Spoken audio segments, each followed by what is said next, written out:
وعلیکم السلام ورحمۃ اللہ وبرکاتہ۔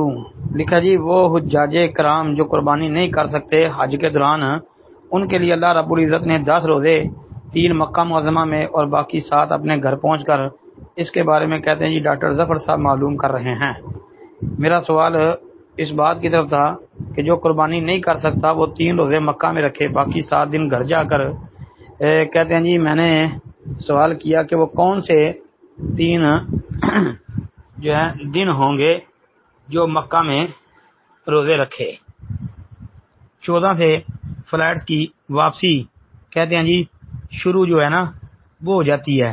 اچھا جی محترم بھائی، مثلا یہ کوئی بندہ حج تمتع کر رہا ہے تو اب تمتع کرنے والا جو ہے اس کے لیے قربانی فرض ہے۔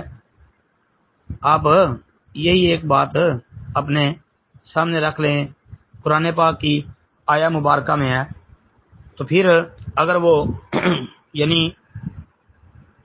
قربانی نہیں کر سکا تو پھر ظاہر بات ہے اس نے 10 روزے رکھنے ہیں،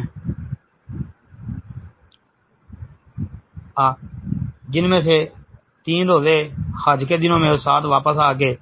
یہ قرآن پاک میں دوسرے پارے کے اندر اللہ تعالیٰ نے یہ بات بیان فرمائی ہے، وہ لمبی آیا مبارکہ پڑھ لو، وَأَتِمُّوا الْحَجَّ وَالْعُمْرَةَ لِلَّهِ فَإِنْ أُحْصِرْتُمْ فَمَا اسْتَيْسَرَ مِنَ الْهَدْيِ، یہ جو ہے نا فَمَا اسْتَيْسَرَ مِنَ الْهَدْيِ، یہ آیا مبارکہ پوری پڑھو۔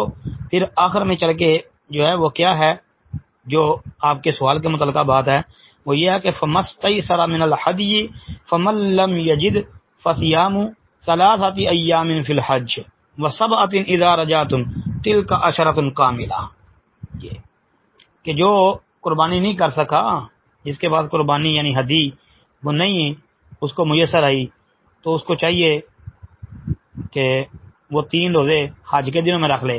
فَمَن لَّمْ يَجِدْ فَصِيَامُ 3 أَيَّامٍ فِي الْحَجِّ و7 إِذَا رَجَعْتُمْ، اور 7 جب واپس لوٹے گا، تِلْكَ 10 كَامِلَةٌ، یہ 10 مکمل ہے۔ تو 3 وقت کہاں رکھنے ہیں، کب رکھنے ہیں؟ آپ نے کہا 14 سے فلائٹ شروع ہو جاتی ہے، تو وہ ایام تشریق میں رکھ لیں نا، ایام تشریق میں رکھے، حاجی کے لیے منع نہیں ہے۔